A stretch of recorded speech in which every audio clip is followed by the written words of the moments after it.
माझ्या तमाम महाराष्ट्रामधील माझ्या बांधवांनो, जे कोणी हा व्हिडिओ ऐकते, तुम्हाला माहिती आहे की माझ्या जीवनामध्ये मी धनगर समाजासाठी स्पेशली काम करण्याचं काम मी माझ्या हातामध्ये घेतलेलं आहे. मी बहुजनांसाठी लढतो, मी हिंदू धर्मासाठी लढतो आणि एकंदरीतच मी भ्रष्टाचार मुक्तीचं काम करत असतो माझ्या स्थानिक लेवलला. आणि जिथं जिथं मी जाईल तिथं जर मला भ्रष्टाचार आढळला तर त्या भ्रष्टाचाराला रिव्हील करण्याचं मी काम करत असतो. तिथं मी कुठला जात बघत नाही, कुठला धर्म बघत नाही किंवा काहीच बघत नाही. फक्त माझ्या डोळ्यासमोर एखादा जो भ्रष्टाचारी आहे त्याला मी रिव्हील करणार, त्याला त्याची अद्दल घडवणार, हे माझं काम असते बरं का. मग एकंदरीतच माझं हे काम चालू असते. सगळ्या महाराष्ट्राला देखील माहिती आहे की महेश बिडकर काय नेमकं काम करतो. तर झालंय काय माहिती आहे का, की माझं काम गेल्या 1 वर्षापासून जवळपास 7-8 महिन्यापासून चालू आहे. ही सगळ्या महाराष्ट्राला माहिती आहे. इथल्या स्थानिक लेवलच्या राजकीय प्रशासन असेल, प्रशासकीय अधिकारी असतील, सगळ्यांना माहिती आहे. पण त्यांना एक अशी अपेक्षा होती की बाबा साम दाम दंड भेद वापरून किंवा काहीतरी करून ह्याला कुठेतरी ह्याचा आवाज शांत केला जाईल. पण माझ्या कामाची दखल कुठेतरी माझे जे गुरु आहेत गोपीचंद पडळकर साहेब यांनी घेतली. त्यांच्यासोबत भेटीगाठी झाल्या आणि ह्या 2-4 महिन्यामधल्याच भेटींमुळं ते माझ्या छोट्या भावाच्या लग्नासाठी कधी 007 गंगाखेड तालुक्यात आली नव्हती, ती माझ्या छोट्या भावाच्या लग्नामध्ये आली, गावामध्ये अकोली गावात आली स्पेशली. आणि मला कुठेतरी माझ्या कार्यासाठी प्रोत्साहन मिळालं की माझ्या गुरूंबद्दल. मग झाला विषय काय माहिती आहे का, आता तारीख थोडी लक्षात ठेवा की मी गंगाखेडमध्ये किंवा इतर संपूर्ण महाराष्ट्रात जिथं जिथं मी जाईल तिथं भ्रष्टाचार मुक्तीचं काम तर करत असतो, विकास कामांची पडताळणी करत असतो, जिथं बोगस काम आढळलं त्याला रोखत असतो, त्याच्यामध्ये पुन्हा नव्यानं सुरुवात करण्याचं त्यांना आवाहन करत असतो किंवा चांगल्या प्रकारचं करा म्हणून त्यांना सांगत असतो मी. तर अकोली ग्रामपंचायत, अकोली गावचा मी रहिवासी आहे, अकोली ग्रामपंचायतमधील काही नागरिकांनी मला एक अशी मागणी केली की महेशराव, तुम्ही एवढं सगळं बोलता गंगाखेडमध्ये, मग गावामध्ये आपल्या कित्येक दिवसापासून किंवा आम्हाला जसं कळतंय तसं कधी नळाला पाणीच आलं नाही आणि पाणी आलं नाही आणि आपल्या रोडवर गावामध्ये एंट्री करत असताना त्या रोडवर कित्येक बाया आणि माणसं संडास करण्यासाठी, शौचालय करण्यासाठी बसतात. ह्याच्याबद्दल थोडंसं बोलावं ही ग्रामस्थांची मागणी होती. मग त्याच्यामुळं मी काय केलं, आतापर्यंत मला कधी असा विरोध झाला नव्हता, पण त्याच्यामुळे मी काय केलं की डायरेक्ट मी ग्रामसेवकाला कॉल केला. ग्रामसेवक अकोली बोलताय का? हो, महेश बिडकर बोलतोय. काय नाव आहे सर आपलं? तोंडगे. मला ते हागंदरी मुक्तच योजना पाठीमाग आलती वाटतं एक. हो. मग ते झाली नाही हो सर, काय अडचण काय आली नेमकी? हा. हागंदरी मुक्त झालं नाही म्हणलं, काय अडचण, आता काय सध्या सिच्युएशन काय त्याची? आता आपलं झाले की हागंदारी मुक्त गाव. आणि ग्रामसेवकाला विचारलं की बाबा आपलं गाव हागंदारी मुक्त झालंय का अकोली गाव? तर ग्रामसेवक म्हणले हो झालंय. मग मी त्यांना म्हटलं की बाबा तुम्ही एक दिवस येऊन बघा म्हणलं गावामध्ये की त्या रोडवर किती बाया किंवा किती माणसं बसतात आणि किती वासघाण येते, एकदा येऊन बघा. तर ते म्हणले बाबा सगळ्यांना टॉयलेट तर बांधून दिलेत. मग मी म्हणलं सर टॉयलेट बांधून दिलेत हो, पण त्या टॉयलेटमध्ये टाकण्यासाठी पाण्याची व्यवस्था कोण करल? ठीक आहे म्हणले, आपण बघू आणि तुम्ही सरपंचाला विचारा. तर सरपंचाला विचारा म्हटल्याच्या नंतर मी तर काही विचारलं नाही सरपंचांना, कारण त्याच्यामागं काही गोष्टी होत्या, काही कारणं होते. कारण त्या आमच्या गावच्या सरपंचांना गंगाखेड तालुक्यामध्ये किंवा एकंदरीतच विधानसभेमध्ये, गंगाखेड विधानसभेमध्ये मोठं राजकीय वर्दस्त आहे, पाठबळ आहे आणि त्याच्यामुळे मी थोडा शांत घेतलं. पण स्वतः गावचे सरपंच जे संभाजी पोले आहेत ते माझ्या घरी आले. माझे आजोबा, माझे चुलते, माझे वडील आणि मी, आम्ही घरी होतो. मला त्यांनी सुद्धा सवाल एक शब्द विचारला. तो कधी विचारला? 4-5 एप्रिलला ती माझ्या घरी आली होती. त्यांनी मला म्हणले की तू ग्रामसेवकाला फोन लावलास, आतापर्यंत गावामधल्या माजी सरपंच असतील किंवा इतर विरोधी पार्टीवाले आहेत किंवा जे कुणी आहेत, कधीच कुणा फोन लावला नाही, तू का लावलास? तुला करायचंय काय नेमकं हे विचारण्याहून? तुला विकास कामं विचारायची गरज काय नेमकी? का विचारायलास तू? इथून पुढे विचारायचं नाही, विचारलास तर मी तुझा जीव घेईल. तू विचार आणि मला गावात दिस, अशी त्यांनी मला खुलेआम धमकी दिली. मी हो काय गावात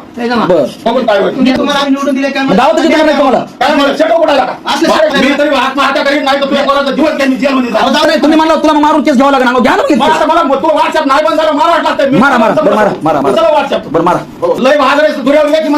गावात ग्रामपंचायत उद्या चला, आता तू कमेंट टाक, त्याला उत्तर मग कसं यायचं येणार. आता माझ्यावर कमेंट टाक, न्याय करणार तू मला दिसायचं, तू गावात कमेंट टाक. त्या धमकी देत असताना त्यांनी अजून एक शब्द उच्चारला की तुला काय वाटायला नेमकं? पडळकर म्हणजे काय? पडळकराचे बाप आहेत माझ्याकडे. हा एक शब्द, हे 3 शब्द मला खटकले की बाबा विकास कामांची पडताळणी करायची नाही, तुझा जीव घेईल. मला जीव मारण्याची धमकी दिली. आणि गोपीचंद पडळकर साहेब म्हणजे माझ्या गुरूंबद्दल त्यांनी चुकीचा शब्द वापरला. ज्या गोपीचंद पडळकरांना अखंड महाराष्ट्रातील धनगर बाप मानतात, बाप माणूस मानतात, की बाबा हे आमचा गुरु आहे, त्यांचे तुम्ही बाप काढणार. आणि विशेष म्हणजे तो सरपंच धनगर समाजाचा आहे. म्हणजे यांना समाजाबद्दल काही घेणं देणं नाही, यांना घेणं देणं आहे ह्याच्याबद्दल की तू बोलू नको. जर तुम्हाला काही अडचण नसेल तर मी बोलल ना, मी विचारल, पडताळणी करल विकास कामाची. काही खाल्लेलं नसेल, काही बोगस काम नसेल तर तुम्हाला भीती काय. पण त्यांनी तशी धमकी दिली. तरी देखील मी समाजाचा, गावचा, प्रत्येक गोष्टीचा विचार करून 3-4 एप्रिलपासून ती घटना घडल्यापासून 2 मे पर्यंत शांत होतो. मी कोणाला काहीच दाखवलं नाही. आतापर्यंत तुम्हाला कधी रिव्हील केला का तो व्हिडिओ? काहीच नाही. मी शांत बसलो होतो. झाला विषय काय माहिती आहे का, मग परळीवरून नांदेडला एक रोड जातोय आमच्या गंगाखेडमधून, जो हायवे आहे मेन. तर त्या हायवेचं काम एवढं बोगस झालंय की त्या हायवेचं काम, ते कामाची ते करू लागले काम. तर त्या कामापासूनच एक 200 मीटर अंतरावर जे की काम पुढं चालू आहे आणि पाठीमागं 200 मीटर अंतरावर तिथं खड्डे पडलेत अक्षरशः. तर मी तिथल्या त्यांच्या अधिकाऱ्यांना बोलवलं, त्यांच्या सुपरवायझरला बोलवून त्यांना म्हणलं, बाबा काम तुम्ही पुढं करताय आणि पाठीमागं खड्डे पडायलेत, तुमचं इस्टिमेट किती दिवसाचं आहे? सगळं माहिती काढली मी. माहिती काढून म्हणलं 10 वर्षाची इस्टिमेटमध्ये गॅरंटी आहे. आणि कसं काय बरं खड्डे पडायलेत? तुमच्या घरचे बांधकामं करताना छत म्हणजे भिंती बांधल्या आणि वरचा छत बांधायच्या अगोदर खाल्ल्या भिंती पडून जातात का? त्यांना असा प्रश्न विचारला. कापसे गार्डन पाशी उभे आहोत आणि हे दोघं जण जे आहेत, तर हे इथं सुपरवायझर आहे बरोबर. रोडचं काम रेणुका कन्स्ट्रक्शन या कंपनीकडे आहे. त्या कंपनीचा ओनर कोणीतरी भोसले म्हणून आहे. इकडे या. हे बघा, ह्या रोडला हे अशा प्रकारचे खड्डे पडले. आता हा खड्डा बघा, ह्या खड्ड्यामध्ये अक्षरशः पूर्ण माती भरलेली आहे. ह्या खड्ड्यामध्ये माती आहे. हो, त्या दिवशी ते ऍक्सिडेंट झाला का नाही पडून स्लिप होऊन इथे? मग विचारला असता तो व्हिडिओ मी अपलोड केला नव्हता. तो व्हिडिओ मला अपलोड करणं झालं नाही किंवा टाइम भेटला नाही त्याच्यासाठी, की हीच गोष्ट कोणीतरी कॉल करून इथल्या राजकीय वर्दस्त असणाऱ्या किंवा कोणाला तरी सांगितली म्हणा. सांगितल्याच्या नंतर काय झालं की आता मला नाव घेणं भाग आहे, कारण तुम्हाला त्या गोष्टी कळाल्या पाहिजे की असं का घडल्या. तिथं बाबा पोले, सुनील तांदळे आणि त्यांच्यासोबत 2 अनोळखी माणसं होती. हे डायरेक्ट प्लॅन्टवर आले. प्लॅन्टवर आल्याच्या नंतर मी गाडी लावली की आल्या आल्या त्यांनी समोरून आले 4 जण. आल्याच्या नंतर त्यांनी डायरेक्ट काचावर काठी, तिथं रुचिका बार बाजूला आपल्या रुचिका बार पाशी पडलेली ते जळवण्याची लाकडं उचलली डायरेक्ट माझ्या काचावर मारला की मी बाहेर आलो. थोडासा बाहेर आलो की मला त्या 2 जणांना धरलं जे अनोळखी होते. बाबानं पुढून एक गुडघ्यावर काठी घातली आणि पाठीमागून सुनीलनं काठी घातली. ते लाकूड उचललेलं लाकूड घातलं की मी काय केलं की माझा एक पाय उचलला आणि थोडासा त्या बाबाला लाद घातली की बाबा थोडा पाठीमागे सरकला की त्या बाकीच्याने त्याला धरायचा प्रयत्न केला. बाबा हे पडन म्हणून धरायचा प्रयत्न केला की तेवढ्यामध्ये मी निष्ठलो. तिथून निष्ठलो. मी डायरेक्ट डोंगरे साहेबाला कॉल केला. डोंगरे साहेबांनी तिथं पोलीस पाठवले माझ्यापाशी. मी जिथं होतो तिथून मला घेऊन पोलीस स्टेशनला गेले. पोलीस स्टेशनला गेल्याच्या नंतर मी डोंगरे साहेबांच्या कॅबिनमध्ये बसलो, जे PI डोंगरे साहेब आहेत. तर ते म्हणले की महेश तुझ्या पायाला खूप लागले आणि तू हॉस्पिटलला जा, दवाखान्यामध्ये गेलो. केस पडली, केस टाकली, सगळ्या काही गोष्टी ओके झाल्या. त्यांच्यावर कंप्लेंट दाखल केली मारहाण झाल्याबद्दल आणि सगळ्या काही गोष्टी झाल्या. ह्याच्यामध्ये महत्त्वाचा विषय असा झाला की मारत असताना बाबानं मला रिव्हॉल्वर दाखवली. बाबाकडे पिस्तॉल बंदूक आहे, सगळ्याला माहिती आहे. त्यांनी मला बंदूक दाखवली. मला म्हणले शांत बस, गर्दा करू नको, नाहीतर जाग्यावर ठार करीन बघ तुला. मग मी म्हणलं बाबा त्या दिवशी, मग माझ्या मनात चाललं, मला त्या दिवशी धमकी दिली ती कदाचित काय करतील बाबा कांड. माझ्या जीवाला मी घाबरलो म्हणून तिथून मी निष्ठलो. दारूच्या नशेत म्हणा किंवा कशामध्ये म्हणा, त्या धुंदीमध्ये म्हणा, हाणली एकाने तर काय करणार हो. माझे बी लेकर बाळ आहेत, माझी पण फॅमिली आहे, म्हणून मी तिथून निष्ठलो आणि तक्रार केली त्यांच्यावर. मग आता व्हायलंय काय माहिती आहे का, की अकोले ग्रामपंचायत मधली विकास कामांची पडताळणी करत असताना किंवा गंगाखेड विधानसभेमध्ये विकास कामांची पडताळणी करत असताना राजकीय प्रशासनाला राग येण्याची काय गरज आहे. तिथले ते गुत्तेदार आणि तिथले प्रशासन मला उत्तर देईल ना. मी यांना प्रश्न तर विचारला नव्हता, बरोबर. बाबाला प्रश्न विचारला होता का नाही, मी त्यांना विचारलं. तर मग तुम्हाला का राग येतोय? कदाचित तुमची टक्केवारी ठरली असेल, कदाचित. आता हे तपासाचा विषय महाराष्ट्रातली जनता ठरविल असते काय ते, बरोबर. आता व्हायलंय काय माहिती आहे का, गंगाखेड विधानसभेच्या बाहेरच्या धनगर समाजाला असेल, बहुजनांना असेल, हिंदूंना असेल किंवा नागरिकांना असेल, भारतीयांना असेल, माझं काम माहिती आहे त्यांना. माझ्या कामामध्ये काय निखळत आहे ते त्यांना चांगल्याच प्रकारे माहिती आहे. गंगाखेड विधानसभेमध्ये जो धनगर समाज आहे, तो धनगर समाज थोडासा नाराजगी दाखवायला. माझ्या व्हिडिओमध्ये कमेंट बघा, त्याच्यामध्ये धनगर समाजाची अशी नाराजगी आहे की बाबा म्हणजे आपला खूप चांगला नेता आहे, त्याच्याबद्दल तू अशी कंप्लेंट का करतोय, त्याला तुम्ही 2 जण सोबत चालायला पाहिजे, चांगलं तुमचं चालायला पाहिजे. पण मला काय म्हणायचंय, समाजाचा विषय असेल तर तिथं मी बाबा वडीलधारे म्हणून, बाबाचे वडील वडीलधारे म्हणून मी त्यांना त्यांच्या हातावर प्रसाद देतो आणि त्यांचे पाय धरतो, समाजाचा विषय असेल. पण ज्या वेळेस भ्रष्टाचार विरोधी माझी मोहीम असते त्यावेळेस मी कुठली जात बघत नाही, कुठला धर्म बघत नाही, कुठला पक्ष बघत नाही. माझ्यासमोर जो कोणी भ्रष्टाचार करेल त्याला मी महाराष्ट्रासमोर आणण्याचं काम करणं माझं वैयक्तिक कर्तव्य आहे आणि एक पत्रकार म्हणून किंवा सोशल मीडिया प्रमुख म्हणून माझं ते कर्तव्य आहे, मी ते योग्य रीतीने बजावणार. मग त्यांची नाराजगी काय कामाची मला सांगा. पाठीमागं ज्यावेळेस मी गंगाखेडमधले कामं करत होतो, इथून पाठीमागे असं घडलं बरं का. पाठीमागे ज्यावेळेस मी तुम्हाला व्हिडिओ टाकला होता की बाबा मला गंगाखेडमध्ये हे कामं करत असताना धमक्या गेल्यात, तर त्यावेळेस मी नाव रिव्हील केलं होतं. त्याच्या मागं कारण एक होतं की मी धनगर समाजाचा विचार केला होता की बाबा ठीक आहे, आपलाच माणूस आहे, कशाला नाव सांगायचंय, कशाला लोकांसमोर मांडायचंय, म्हणून मी फक्त असं व्हायलंय म्हणलं, पण नाव कोणासमोर सांगितलं नव्हतं. त्याच्या देखील रेकॉर्डिंग आहेत की बाबा ते मला फोन लावून म्हणले की हो दे काम, तुला काय करायचंय, विनाकारण असं मध्ये पडू नको. हे फोन लावणारे फक्त बाबा पोलीस होते. हा बोला की बाबा. कुठे इथंच आहे खाली पोलीस स्टेशन पाशी. बर बर बोला की. खड्डे बुजू दे, राहू दे खड्डेचं. ते लय बोगस काम करलेत ना बाबा, लगेच निघून चालले ते अलीकडं. बाबासाहेबांच्या पुतळ्यामध्ये तर निघून गेलं सगळं. तुला भेट येऊन मला मी सांगतो तुला ऑफिसला ये. बरं येतो पुन्हा जराशा ना. हो हो काम त्याला झाले. पलीकडे आपल्या मन्नादापाशी जसे बुजवलेत का ठीक तसे बोलतो तुला, तसे तरी कोर्टामध्ये बुजवा म्हणा, एकदम काम करू बारीक त्याच्यानं. हो. बारीक मध्ये तरी हे करा म्हणा मिक्स होऊन. हा बोला. कुठे आहेत मामा?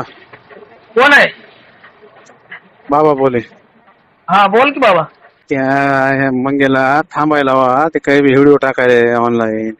मला जिल्हा परिषद लढवायची म्हणा, येड्यावनी खरू नको म्हणा, त्या रस्त्याचे व्हिडिओ टाकायला. बरं बरं बरं सांगतो. जरासं थांब म्हणा, मला निवडून यायचे. हो हो सांगतो. मोठ्या साहेबाच्या विरोधात टाकल्यावर मला निवडून कसे येते मला सांग बरं. बंजाऱ्याचे माणसं मला सांगतो त्याला टाकू नको म्हणा असं व्हिडिओ. हो तर म्हणलं सांगतो की. मला कसे निवडून देते ते लोक, नाही ना मी बोलतो त्याला. आणि माझं काम कर म्हणून त्याला सांगितले, पण ते दुसरेच व्हिडिओ टाकाले. पण मी कोणालाही सांगितलं नाही, कोणाला फोन लावला नाही, काहीच नाही. मग आता मला ते सांगण्याची गरज का पडली, कारण हल्ला झाल्यामुळे, आणि खूप गरजेचं आहे ते भविष्यासाठी की पुन्हा पुन्हा असं करतील. कदाचित माझा संतोष देशमुख झाला असता, आणि संतोष देशमुख झाल्याच्या नंतर त्याच्या परिवाराला कोण बघायला का आता? कोणीच नाही. महत्वाचा विषय असा आहे, आमच्या गावच्या शेजारी एक ऊसाचा कारखाना आहे. त्या कारखान्यावर आमच्या गावातले बरेच जण कामाला आहेत, आणि गावातल्या जवळपास 5 ते 6 फॅमिलींच्या घरामध्ये घुसून ह्यांच्याच माणसांनी डायरेक्ट बाया माणसांना मारहाण केलेली आहे. पण त्यांनी कधीच पोलीस स्टेशनला येऊन तक्रार केली नाही. त्याच्या मागे एक कारण आहे, कारण त्यांच्या घरातले जे गडी माणूस आहेत, पुरुष आहेत, ते त्या कारखान्यावर कामाला आहेत. मग ह्यांना भीती आहे की मला आपल्याला कारखान्यावर काढून टाकतील, म्हणजे हे अन्याय सहन करतात, काहीतरी कारण आहे म्हणून मजबुरीने अन्याय सहन करतात. आणि आपल्या एकंदरीतच समाजामध्ये एक विचार असतो की बाबा शिवाजी जन्मा होता शेजाऱ्याच्या घरामध्ये, पण मी त्या विचारसरणीचा नाहीये. माझ्यावर अन्याय झाला म्हणून मी पुढे आलो नाही, पण या अन्याय सहन करणाऱ्यांच्या अन्यायाला कुठेतरी वाचा फोडण्यासाठी मी पुढे आलोय, आणि ते महत्वाचं होतं म्हणून मी पुढे आलोय.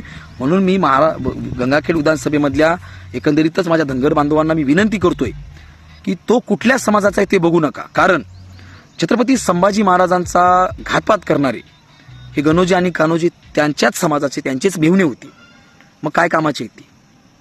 आणि माझ्या बाबतीत तर असं घडलंय की जर छत्रपती शिवाजी महाराज जर आग्र्यावरून सुटले नसते त्यांच्या चालाकीनं, तर आज महाराष्ट्रामध्ये एक वेगळं दृश्य असलं असतं. तसा मी सुटलो तिथून, आणि खूप मोठी गोष्ट आहे ती माझ्यासाठी. आणि दुसरी महत्वाची गोष्ट म्हणजे ही की ज्या प्रकारे स्वतः औरंगजेब दिल्लीचे तख्त सोडून दख्खनमध्ये आला होता छत्रपती संभाजी महाराजांसाठी, त्यांना मारण्यासाठी, त्याच प्रकारे बाबा पोले म्हणजे सध्या जिल्हा परिषद सदस्य महातपुरीमधून आमदार साहेबांची माणसं आहेत. ते सगळ्या गंगाखेडला माहिती आहे. सुनील तांदळे असतील, संभाजी पोले असतील, स्वतः सरपंच आहेत अकोली गावची. मग स्वतः जर माझ्यासाठी येत असतील तर मी एवढा काय यांचा खटकतोय? माझं काय चुकतंय सांगा ना मला तुम्ही. गंगाखेडमधल्या जनतेला माझा प्रश्न आहे, माझं काय चुकतंय? माझा नंबर आहे 8605609257. या नंबरवर कॉल करा आणि मला सांगा की महेशराव तुमचं हे चुकतंय, असं तुम्ही बोलू नका. अरे माझी काय चूक आहे? रुचिका बारच्या समोर ज्या नवीन रोडला जे खड्डे पडलेत, 2 लेडीज त्या दिवशी सुटीवरून पडल्या, 2-3 वेळा तिथं माणसं पडलीत, त्याला जिम्मेदार कोण आहे? त्याला जिम्मेदार हा गुत्तेदार आहे का, इथलं राजकीय प्रशासन आहे का, प्रशासकीय प्रशासन आहे का, पोलीस डिपार्टमेंट, कोण आहे नेमकं मला सांगा ना. मग जर मी गुत्तेदाराला प्रश्न विचारा तर तुम्हाला राग काय येतोय? परभणीला जाताना त्या रोडला तर सगळ्या गजाळ्या उघड्या पडल्यात. कोण करेल ती काम? जो गंगाखेडवरून कोदरीला लातूरला रोड जातो, त्या रोडवर खड्डा आहे, त्या खड्ड्याला झुकवण्याच्या काळामध्ये एक माणूस, एक तरुण माझ्या वयाचा मृत्युमुखी पडला. एकुलता एक करता धरता त्या घरातला माणूस अकोलीचा. ह्याला कोण जिम्मेदार आहे सांगा ना मला. मग ही तळमळ आहे. कदाचित उद्याच्या त्याच एका ठिकाणी मी असेल म्हणून मी आज बोलतोय तुमच्यासमोर. तुम्ही जाणून घ्या, थोडा विचार करा. आणि मी स्वतः स्पष्टपणे सांगतोय की कुठलंही प्रशासन, की कुठलीही यंत्रणा 100% कायद्यानं चालत नाही, मला मान्य आहे. पण वरून जर 100% आले असतील पैसे, 100 रुपये आले असतील, तर त्याचपैकी 60-70% तरी पैसा तुम्ही वापरा ना. 20-30% खुलेआम खा. काही हरकत नाही. तुम्हाला सांगतोय की बाबा 100% संविधानानुसार वागू नका, ठीक आहे, पण 70-80% तरी वागा. कारण तुमच्यामुळं या जनतेला त्रास होतोय. तुमच्या घरचे बांधकामं करत असताना स्लॅब बांधायच्या अगोदर भिंती पडतात का तुमच्या? मग रोडचंच काम पुढं चालू आहे आणि पाठीमागं का बरं खड्डे पडतायत? आणि हा पैसा काही त्या गुत्तेदारानं, राजकीय प्रशासकीय प्रशासनानं त्याच्या बापाच्या घरचा आणलेला नाही ना.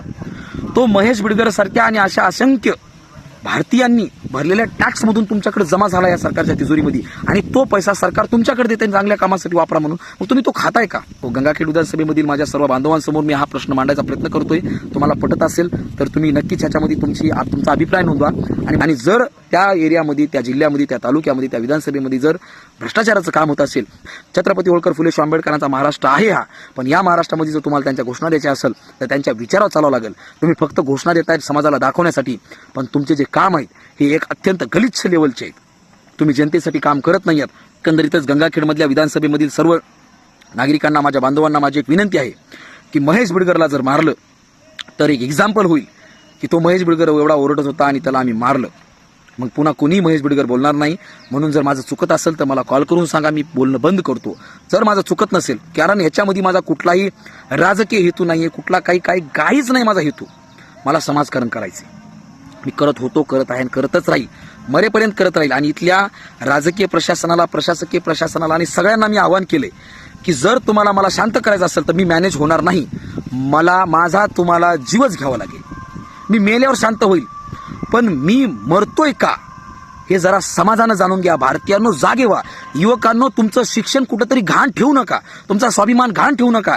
तुम्ही पुढे येण्याची गरज आहे, समाजासाठी लढण्याची गरज आहे. बाबासाहेबांनी शिक्षण झाल्याच्या नंतर ज्या प्रकारे सर्वस्व समाजासाठी ओकून दिलं होतं, त्या प्रकारे तुम्ही स्वतः सेटल झाल्याच्या नंतर आता समाजासाठी काहीतरी करण्याचं तुम्ही लागताय, आणि ते करा. खऱ्या अर्थानं हे जे पोले घराण्याचं हे जे घर आहे ना, हे आमच्या खूप जवळच आहे बरं का. आम्ही त्याला मतदान केलेलं आहे. सरपंच पदासाठी संभाजी पोले यांना मी मतदान केलेलं आहे. जिल्हा परिषदसाठी संभाजी पोले यांच्या धर्मपत्नींना मी स्वतः मतदान केलेलं आहे. माझ्या लेकरा बाळाशपथ, कारण माझ्या घरातले माणसं आहेत म्हणून मी इतके दिवस कधीही रिव्हील केलं नाही त्यांचं की बाबा गंगाखेडमध्ये देखील विकास कामाची पडताळणी करत असताना हेच त्रास द्यायलेत. हे मी कधी तुमच्यासमोर मांडलं नाही की बाबा आपल्या गावचा संबंध आहे किंवा आपल्या जातीची माणसं आहेत, आपल्या समाजाची माणसं आहेत म्हणून मी शांत बसलो. पण आता हे हद्दीच्या वर गेले, तोंड दाबून बुक्या झाल्यात, म्हणून मी तुमच्यासमोर मांडतोय. मला सगळ्या धनगर बांधवांना तुम्हाला वाटतं की बाबा महेश बिडकर तेवढाच आहे, बाबा पोले तेवढेच आहेत, मग दोघांमध्ये वादंड नाही व्हायला पाहिजे. मला सांगा, बाबा पोले यांनी किंवा यांच्या एकंदरीतच परिवाराने आतापर्यंत धनगर समाजासाठी काय केले बरं? मुंबईच्या मोर्चामध्ये धनगर समाजाच्या आरक्षणाच्या मोर्चामध्ये कधी दिसलं यांच्या घरातलं कोणी? जालन्याच्या मोर्चामध्ये कधी दिसलं? किंवा गंगाखेडमध्ये एकंदरीतच कधी यांनी धनगर समाजाच्या आरक्षणासाठी कधी पुढाकार घेतला किंवा धनगर समाजासाठी कधी काही केलेलं तुम्हाला आढळलंय का? नाही, आढळणार नाही. मला त्यांची खूप जाणीव आहे, पण मी आतापर्यंत का बोललो नाही याच्यामागे ह्याच काही कारण आहेत की बाबा आपल्या समाजाचा माणूस आहे, आपल्या गावातला, आपल्या नात्यागोत्यातला, आपल्या पार्टीचा माणूस आहे. गावामध्ये ह्यांची जी पार्टी आहे, जी ग्रामपंचायतला निवडून आल्या, मी त्याच पार्टीचा माणूस आहे, पण मी खऱ्याला खरं बोलणारा माणूस आहे. वडिलाचं जर माझ्या चुकलं तर पप्पा तुमचं चुकलं म्हणणारा माणूस आहे, म्हणून मी हा आवाज उठवला. आणि ज्यावेळेस मी गंगाखेडमधल्या विकास कामांची पडताळणी करत होतो त्यावेळेस गेल्या 5-6 महिन्यापासून ह्यांचेच मला फोन होते कित्येक बऱ्या की जाऊ दे, तुला काय करायचंय, मग अवघड होईल, मग असं कशाला करायलास, कशाला हे करायलास, ते करायलास. पण गावामध्ये ज्यावेळेस मी विचारपूस केली तर डायरेक्ट मारायची धमकी किंवा मारहाण. आणि हे काय हाताचा हा परळीहून आलेला इकडे नांदेडला जाणारा रोड आहे, हायवे, ह्याचं इस्टिमेट मागवलं म्हणून एवढं तुम्हाला राग आला, एवढं तात्कालीन कारण झालं, डायरेक्ट मारहाण करायला सुरू केले. एवढा काय राग तुमचा माझ्यावर? हे खरे प्रस्थापित आहेत. आणि गोपीचंद पडळकर साहेब जे माझे गुरु आहेत त्यांची मला शिकवणच आहे की प्रस्थापितांच्या विरुद्ध विस्थापित. प्रस्थापित कशी आहे तुम्हाला सांगतो. या घरामध्ये जे संभाजी तुळशीराम पोले आहेत ते स्वतः गावचे सरपंच आहेत, कृषी उत्पन्न बाजार समिती गंगाखेडचे उपसभापती आहेत, त्यांच्या धर्मपत्नी कुशावर्ती पोले ह्या महात्पुरी जिल्हा परिषदमधून सदस्य आहेत, आणि त्यांचा जो मुलगा आहे बाबा पोले म्हणून जे आहेत हे कारखान्याचे खरे मालक आहे, साखर कारखान्याचे. का तर त्या कारखान्यावर कोणाला कामाला ठेवायचं, कोणाला नाही ठेवायचं, कोणाचा ऊस घ्यायचा न घ्यायचा हे सगळं त्यांच्या हातामध्ये आहे. आणि म्हणून गावामधल्या कित्येक परिवारांना, बायांना यांनी घरात घुसून मारलेला आहे, त्यांचे हात मोडलेत. आता गावामध्ये आमच्या कित्येक उदाहरणं तुम्हाला दाखवतो मी विथ पुरावा.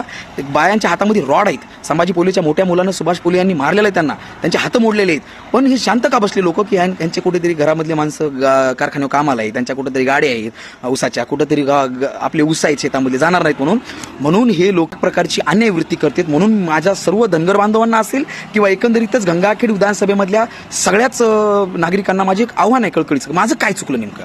मी माझ्या वैयक्तिक घरकुलाचे हप्ते रुकलेत म्हणून माझ्या घरकुलाच्या हप्त्यासाठी भांडलो का? मी जनतेच्या प्रश्नासाठी भांडलो, मग यांनी एवढं मारहाण करण्याचा प्रश्नच काय? आणि मी ज्यावेळेस भ्रष्टाचार मुक्तीचं काम करतो त्यावेळेस मी जात, धर्म, आपला माणूस, तुमचा माणूस काहीच बघत नाही. मी ठोक बोलणारा माणूस आहे. जय भीम, जय शिवराय, जय मल्हार. छत्रपती होळकर फुले शाहू आंबेडकरांचा महाराष्ट्र आहे. ना शांत बसलो होतो ना शांत बसणार आहे. मी प्रस्थापितांच्या विरुद्ध लढणार आहे. मी शिष्य आहे त्या गुरूंचा. मी प्रस्थापितांच्या विरुद्ध लढणार म्हणजे लढणार. आणि ह्यांनी मला बऱ्याच वेळा साम दाम दंड भेद करून पैशाची लालच देऊन बऱ्याच वेळा मॅनेज करायचा प्रयत्न केला, पण मॅनेज मी कधीच झालो नाही आणि होणारही नाही. तुमच्यात काय धमक असेल ती लावून बघा.